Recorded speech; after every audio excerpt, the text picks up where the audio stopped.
Hello everyone, कैसे हैं आप लोग। तो प्रीवियस लेक्चर में यानी लेक्चर नंबर 20 में पार्ट 2 के हमने कंप्लीट किया डिटर्मिनेंट्स ऑफ डिमांड। आज के इस लेक्चर में यानी लेक्चर नंबर 21 में हम शुरू करने जा रहे हैं law of demand. Economics subject का बहुत ही important topic law of demand. चलिए शुरू करते हैं। Introduction. The law of demand was introduced by professor Alfred Marshall. ये नाम आपको याद रखना है, बहुत ही इंपॉर्टेंट नाम इकोनॉमिक्स सब्जेक्ट में बार बार आएगा आपको। Professor Alfred Marshall in his book principle of economics. Professor Alfred Marshall ने लॉ ऑफ डिमांड को इंट्रोड्यूस किया और उन्होंने ये जो लॉ ऑफ डिमांड लिखा वो एक बुक में लिखा। उस बुक का नाम था प्रिंसिपल ऑफ इकोनॉमिक्स और वो book which book was published in 1890 और जो कि बुक पब्लिश हुआ 1890 में। ये साल भी आपको याद रखना है। The law explains the functional relationship between price and quantity demanded. और उन्होंने जो लॉ ऑफ डिमांड एक्सप्लेन किया उसमें क्या बताया, दो चीज़ों के बीच में, एक प्राइस के बीच में, दूसरा क्वांटिटी डिमांड के बीच में उन्होंने बताया relationship. Is it clear everyone? Introduction सबको समझा। कुछ चीज़ें थी इसमें याद करने वाली। सबसे पहले लॉ ऑफ डिमांड कैसे इंट्रोड्यूस किया, that is professor Alfred martial. कहाँ उन्होंने एक्सप्लेन किया, that is principal of economics. और वो बुक कौन से साल में पब्लिश हुई, that is 1890। Clear?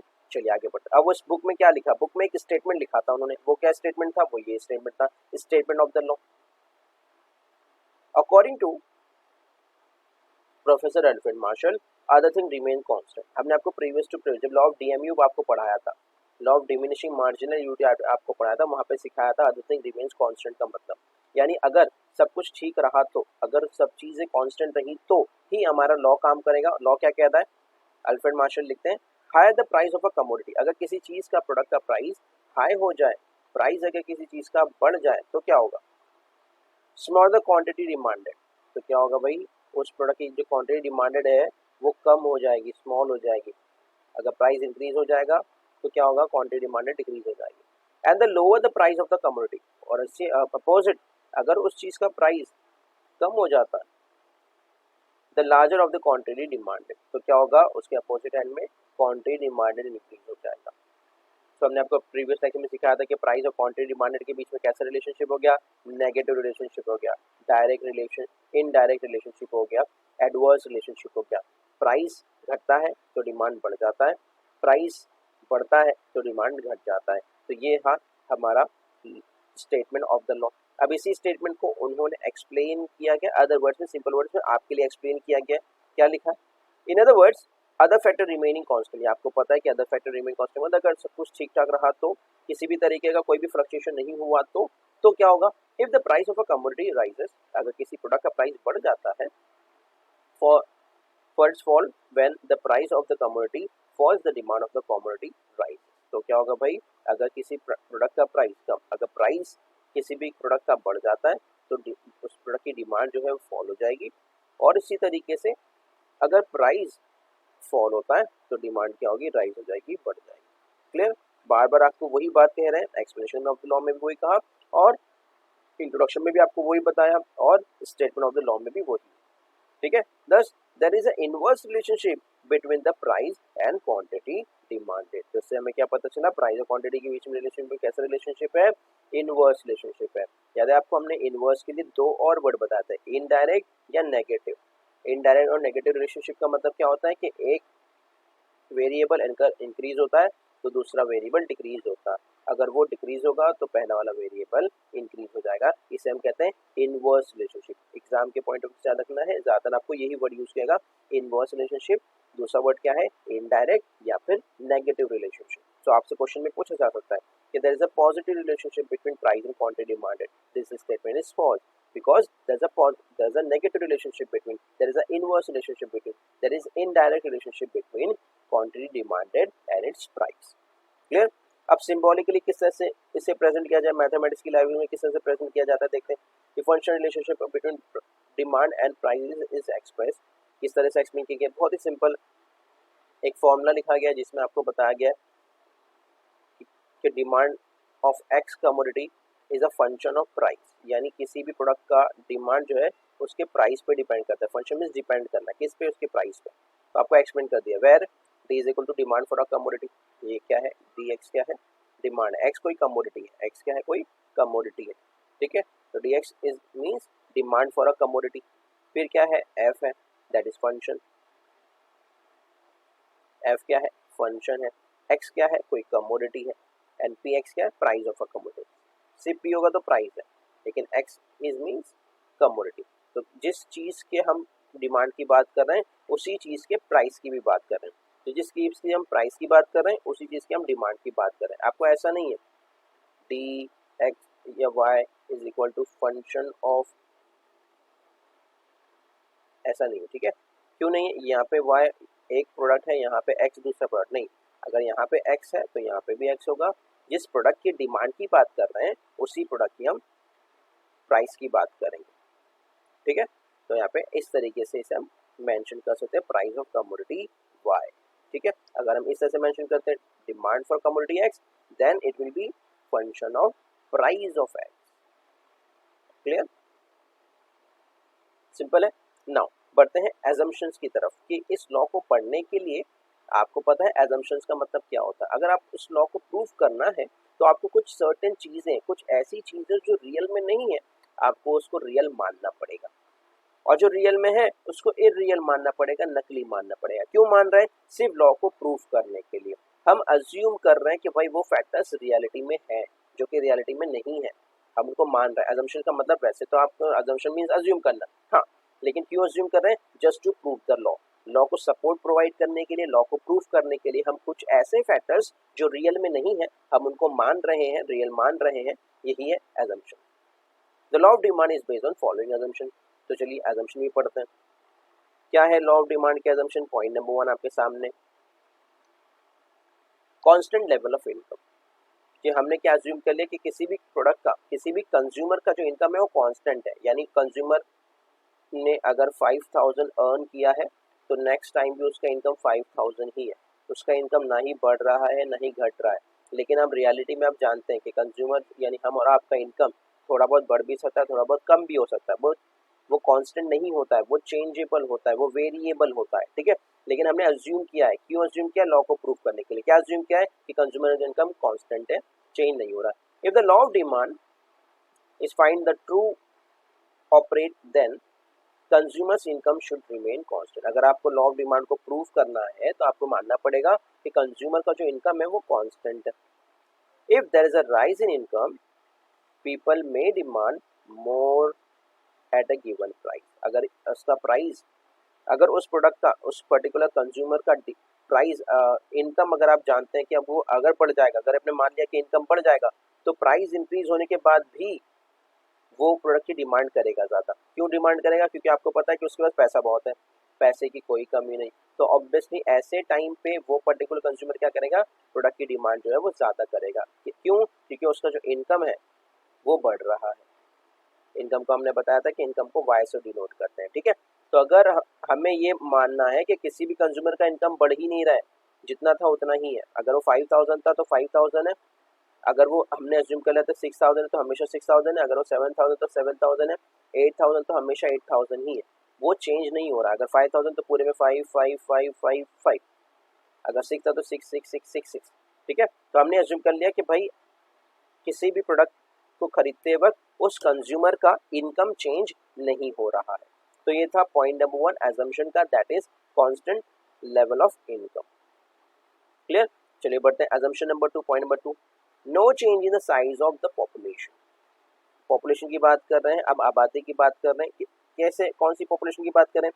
It is assume that the size of population remain unchange, यानी उस कंट्री या उस स्टेट या उस पर्टिकुलर सैंपल एरिया की बात कर रहे हैं कि वहाँ पे लोग जो रहते हैं उनकी पॉपुलेशन चेंज नहीं हो रही है, same. Any change in the size of the population and the consumption of the population of a country affect the total demand for the product. अगर हम ये मानेंगे कि भाई 2010 में एग्जाम्पल के 100 करोड़ पॉपुलेशन था और हमने एक पर्टिकुलर प्राइस पे क्वांटिटी डिमांड किया, ठीक है। तो अगर हमने ये अज्यूम कर लिया नेक्स्ट ईयर के 2011 में वो पॉपुलेशन बढ़ गया, दैट इज 110 करोड़ हो जाता है, तो प्राइस चाहे सेम हो चाहे इंक्रीज हो या डिक्रीज हो, डिमांड इंक्रीज या डिक्रीज होगा। ठीक है, क्यों? क्योंकि आपका जो पॉपुलेशन है वो चेंज हो गया है। प्राइस की वजह से डिमांड पे इम्पैक्ट नहीं पड़ा, बल्कि ये इम्पैक्ट पड़ा है पॉपुलेशन की वजह से। तो हम किसके बीच में, लॉ ऑफ डिमांड किसके बीच में रिलेशनशिप बताता है? प्राइस और क्वांटिटी डिमांड के बीच में। ठीक है, लेकिन यहाँ पे कैसा हो रहा है, यहाँ पे पॉपुलेशन का इफेक्ट आपको मिल रहा है। ठीक है, तो हमने अज्यूम कर लिया कि भाई किसी भी कंट्री का पॉपुलेशन चेंज नहीं हो रहा है, कि अगर उस कंट्री का पॉपुलेशन 2010 में 100 करोड़ था तो 2011 में भी वो 100 करोड़ ही होगा, जिसकी वजह से अब जो इम्पैक्ट होगा वो पॉपुलेशन का नहीं, बल्कि वो इम्पैक्ट होगा उस प्रोडक्ट के प्राइस का, जब यहाँ पे प्राइस डिमांड पे इम्पैक्ट करेगा। Clear everyone?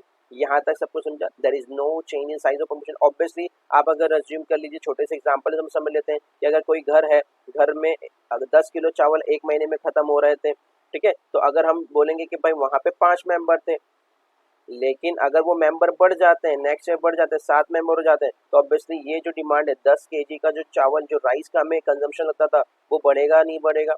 ज़्यादा लगेगा कि नहीं लगेगा? लगेगा ऑब्वियसली। ठीक है, तो अगर हमारे घर में रहने वाले लोगों का पॉपुलेशन बढ़ेगा तो हमारा डिमांड भी बढ़ जाएगा, कंजम्पशन भी बढ़ जाएगा, जो कि हमें प्रूफ नहीं करना है। हमें प्रूफ करना है कि हमें जो डिमांड चेंज होता है वो सिर्फ प्राइस की वजह से चेंज होता है, ना कि पॉपुलेशन की वजह से। Clear everyone? यहाँ तक सबको समझा? कोई भी डाउट होगा आप जरूर पूछेंगे। आगे बढ़ते हैं। Point number 3, assumption number 3, prices of substitute goods remain constant. ये भी बहुत ही इंपॉर्टेंट पॉइंट। हमने आपको पेप्सी एंड कोक का एग्जांपल दिया था, जहां पे दो पर्टिकुलर प्रोडक्ट कॉम्पिटिटर थे। एक्सेल, सर्फ एक्सेल का आपको एग्जांपल दिया, टाइड का एग्जांपल आपको दिया था, याद आ रहा है? यस, उन्हीं एग्जांपल्स की बात कर रहे हैं जहां पे हमने प्रीवियस लेक्चर में सब्स्टिट्यूट गुड्स आपको सिखाया था। ठीक है, जहाँ पे लॉ ऑफ डिमिनिशिंग मार्जिनल सीखा था, तो वहाँ पे सब्स्टिट्यूट गुड्स सीखा था, कॉम्प्लीमेंट्री गुड्स सीखा था। ठीक है, तो हम क्या कह रहे हैं कि भाई जो कॉम्पिटिटर है वो भी अपना प्राइस चेंज नहीं कर रहा है, लेकिन रियलिटी में चेंज कर सकता है। हमने क्या अज्यूम किया कि वो चेंज नहीं कर रहा है। क्यों नहीं कर रहा है देखते हैं। अगर हमने अज्यूम कर लिया कि वो चेंज कर रहा है तो क्या होगा? It is assume that the price of substitutes remain unchange.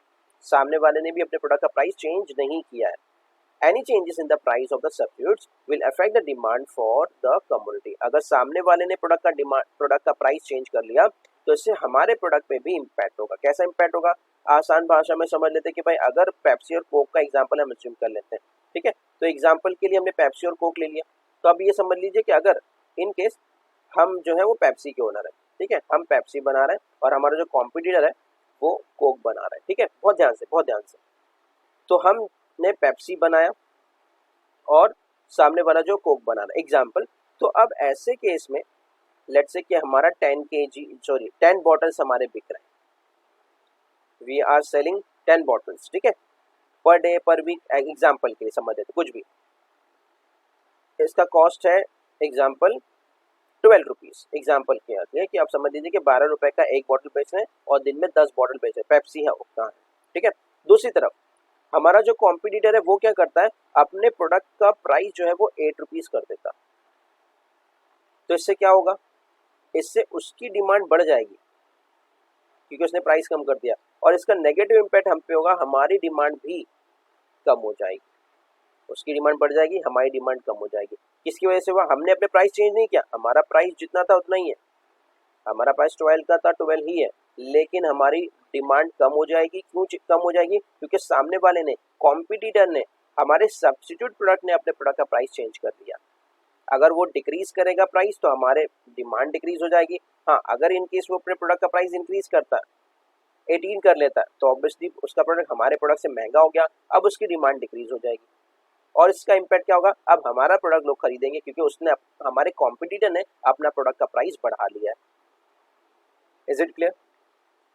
The price of substitute goods remain unchange. तो हमने क्या अज्यूम कर लिया कि अगर हमारे प्रोडक्ट का प्राइस 12 है तो सामने वाले ने भी अपने प्रोडक्ट का प्राइस 12 रखा है। अगर हमारे प्रोडक्ट का प्राइस 10 है तो सामने वाला यानी सब्स्टिट्यूट गुड्स का प्रोडक्ट भी 10 ही में ही बिक रहा है। क्लियर? सबको समझा बेटा? चलिए आगे बढ़ते हैं। assumption नंबर 3 हमने कंप्लीट कर लिया, assumption नंबर 4 पढ़ते हैं। Price of complementary goods remain constant, यानी हम यहाँ पे सप्लीमेंट्री की भी बात कर लेते हैं। पहले पॉइंट नंबर 3 में हमने सब्स्टिट्यूट गुड्स की बात की, जहाँ पे ये नहीं तो वो, सर्फ एक्सेल नहीं तो टाइड, ठीक है, इस तरह के एग्जांपल। अब कॉम्प्लीमेंट्री गुड्स कौन से गुड्स होते हैं, जो साथ में यूज किए जाते हैं, उनकी बात कर रहे हैं, ठीक है। चलिए, price of complementary goods remain constant. It is assume that the price of a complementary goods remain unchange. Complementary goods मतलब जो साथ में यूज होते हैं, जैसे हमने एग्जांपल लिया था टीवी एंड रिमोट का, मोबाइल एंड चार्जर का, कार एंड पेट्रोल का, जो साथ में यूज होता है, ठीक है, remain unchange because a change in the price of one goods will affect the demand for another. तो अगर एक चीज की डिमांड में, एक चीज के प्राइस में इम्पैक्ट होगा तो दूसरे प्रोडक्ट की डिमांड में भी इम्पैक्ट होगा। कैसे कि अगर हम अज्यूम कर लेते हैं कि अगर पेट्रोल का प्राइस बढ़ रहा है, ठीक है, तो इससे क्या इम्पैक्ट होगा, इससे इम्पैक्ट होगा कि कार का सेलिंग जो है वो कम हो जाएगा, कार की जो डिमांड है वो कम हो जाएगी। तो हमने क्या अज्यूम कर लिया कि भाई नहीं, हमने ये अज्यूम कर लिया कि भाई दोनों का प्रोडक्ट का जो प्राइस, अगर पेट्रोल 100 रुपीज का था और कार 1 लाख रुपीज की थी, तो ये हमेशा पेट्रोल 100 रुपीज का होगा और कार 1 लाख रुपीज की ही होगी। Clear everyone? कॉम्प्लीमेंट्री गुड्स का एग्जांपल सबको समझा कि भाई कार एंड पेट्रोल का एग्जांपल लिया कि भाई हमेशा उस प्रोडक्ट का, एक प्रोडक्ट का प्राइस यानी पेट्रोल का प्राइस हमेशा 100 रहेगा और उसके कॉम्प्लीमेंट्री गुड्स यानी कार का प्राइस हमेशा 1 लाख या 10 लाख। एग्जांपल के लिए आप समझ लीजिए कि इतना रहेगा, यानी ना ही बेसिक प्रोडक्ट अपना प्राइस चेंज कर रहा है, ना ही मेजर प्रोडक्ट अपना प्राइस चेंज कर रहा है। तो price of complementary goods remain constant, ये एक अजम्पशन है, रियलिटी में ऐसा नहीं होता। नो डाउट हम जितनी भी चीजें पढ़ रहे हैं रियल में ऐसा नहीं होती है, हम सिर्फ पढ़ रहे हैं लॉ को प्रूफ करने के लिए। तो हमने क्या अज्यूम कर लिया कि कॉम्प्लीमेंट्री गुड्स भी अपने प्रोडक्ट का प्राइस चेंज नहीं कर रहे हैं। क्लियर? आगे बढ़ते हैं। नेक्स्ट अजम्पशन है पॉइंट नंबर 5 आपके सामने आता है, no expectation about the future changes in price. आपको पता है कि भाई कंज्यूमर जो है, हमने आपको जब लॉ ऑफ डीएमयू पढ़ा था वहाँ पे भी अजम्पशन में पॉइंट आया था कि भाई कंज्यूमर फ्यूचर के बारे में एक्सपेक्ट करता है कि भाई आने वाले दिनों में प्रोडक्ट का प्राइस कम या ज्यादा हो जाएगा। हम क्या पढ़ रहे हैं कि कंज्यूमर एक्सपेक्ट नहीं कर रहा है, रियलिटी में करता है, लेकिन हमने अज्यूम कर लिया कि नहीं करता है। क्यों नहीं करता देखते हैं। It is assume that the consumer do not expect any future changes in the price of the in the price in the near future, यानी वह आने वाले समय में, फ्यूचर मतलब 10 साल की बात नहीं कर रहे हैं, 2 दिन 5 दिन की बात कर रहे हैं, ठीक है। तो नियर फ्यूचर में प्रोडक्ट का प्राइस अगर वो देखेगा घटता है बढ़ता है तो उसके अकॉर्डिंगली आज की डिमांड पे फर्क पड़ेगा। लेट्स से अगर वो एक्सपेक्ट करता है, if the consumer expect the rise in the future, अगर वो देखा कि कल प्रोडक्ट का प्राइस बढ़ने वाला है, then they may demand more in the present even. तो क्या करेंगे वो आज के टाइम पे क्या करेंगे, डिमांड ज्यादा कर लेंगे। क्यों? उसको लग रहा है कि भाई आज जो प्रोडक्ट 10 रुपए का है, कल अगर वो 12 रुपए का हो जाएगा तो मैं क्या करूंगा, आज ही उसको ज्यादा खरीद लूंगा, ठीक है, at existing higher price. Even though वो प्रोडक्ट का प्राइस जो है वो 10 रुपया नहीं भी था या नहीं होना भी चाहिए, उसकी कोई वैल्यू नहीं है कि वो 10 रुपए का बिके, वो तो 5 रुपए का वैल्यू है, लेकिन फिर भी अगर हमने एक्सपेक्ट किया कि अगर उसका प्राइस 10 से 12 होने वाला है तो हम उस प्रोडक्ट की डिमांड ज्यादा करेंगे, उसको ज्यादा खरीद लेंगे। तो ये क्या, no expectation about the future price. हर कंज्यूमर एक्सपेक्टेशन करता है, कम या ज्यादा के हिसाब से वो प्रोडक्ट को कम या ज्यादा खरीदता है, लेकिन हमने लॉ को प्रूव करने के लिए अज्यूम कर लिया कि कोई भी कंज्यूमर कोई भी प्राइस को एक्सपेक्ट नहीं कर रहा है, वो बस आज का प्राइस देखता है और प्रोडक्ट को खरीद लेता है, दैट्स इट। ये हमने अज्यूम किया, ठीक है। पॉइंट नंबर 6, पॉइंट नंबर 6 है no change in taste habits preferences fashion etcetera. आपको ये एग्जांपल दिया था हमने कि भाई जो चीज फैशन में चल रही है उसका प्राइस ज्यादा भी होगा तो लोग उसको खरीदेंगे। जो चीज आपके टेस्ट में, आपको चॉकलेट अगर जो अच्छी लगती है, अगर आप उसका प्राइस बढ़ भी जाए तो आप उसको खरीदेंगे, ठीक है। It is assume that consumers taste habits preferences fashion etcetera should remain unchange, यानी वो भी चेंज नहीं हो रहा है।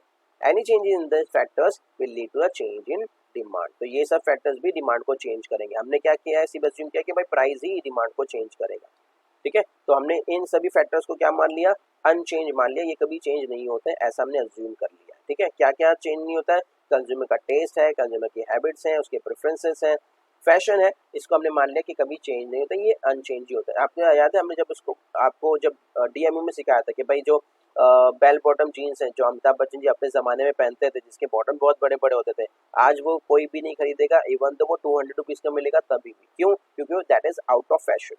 ठीक है। और उसके दूसरी तरफ जो प्रोडक्ट हमने आज के टाइम में जो प्रोडक्ट चल रहे हैं, जबकि उसकी वैल्यू इतनी नहीं भी हो, उसकी वर्थ इतनी नहीं भी हो, तो भी लोग उसको खरीदने की कोशिश करेंगे क्योंकि वो इन फैशन है, आज के टाइम पे वो फैशन में चल रहा है। ठीक है। तो फैशन में होने ना होने की वजह से डिमांड पे इम्पैक्ट होता है, रियलिटी यही है। लेकिन हमने क्या अज्यूम कर लिया कि फैशन चेंज ही नहीं हो रहा है, सिर्फ जो डिमांड चेंज हो रहा है वो प्राइस की वजह से हो रहा है, फैशन टेस्ट हैबिट प्रेफरेंसेस की वजह से चेंज नहीं हो रहा। तो the point number 6, no change in test habit preferences and fashion. आगे बढ़ते हैं, नेक्स्ट है point number 7, no change in taxation policy. कोई भी गवर्नमेंट अपना टैक्स पॉलिसी जब मर्जी आए नहीं कर सकते, लेकिन फ्रिक्वेंटली वो चेंजेस करते हैं। ठीक है।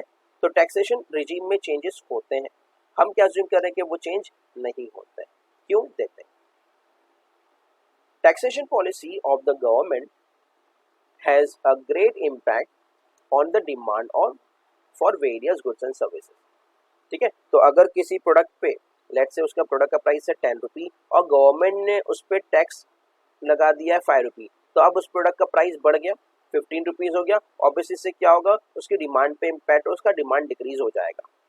ठीक है। ये रियलिटी का इम्पैक्ट है कि अगर किसी प्राइस गवर्नमेंट एक प्रोडक्ट का प्राइस था उसमें 5 रुपए और ऐड कर दिया taxation, then the price will become higher.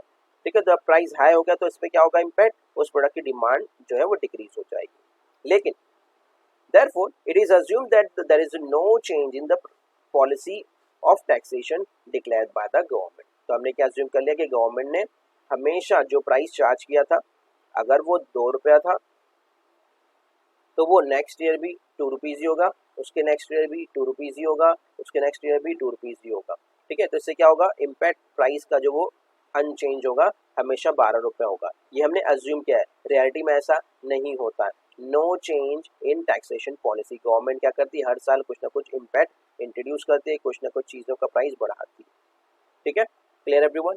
यहाँ तक सबको समझा? तो ये हमने कंप्लीट किया assumptions of law of demand. Law of demand का इंट्रोडक्शन सीखा, स्टेटमेंट सीखा, उसका एक्सप्लेनेशन सीखा और कुछ एजम्पशन सीखे। आने वाले लेक्चर्स में हम डिमांड शेड्यूल सीखेंगे, डिमांड शेड्यूल के साथ डिमांड कर्व सीखेंगे। ठीक है। तो मिलते हैं नेक्स्ट लेक्चर में, जब तक के लिए keep learning, keep growing, keep smiling. Thank you very much and of course good bye.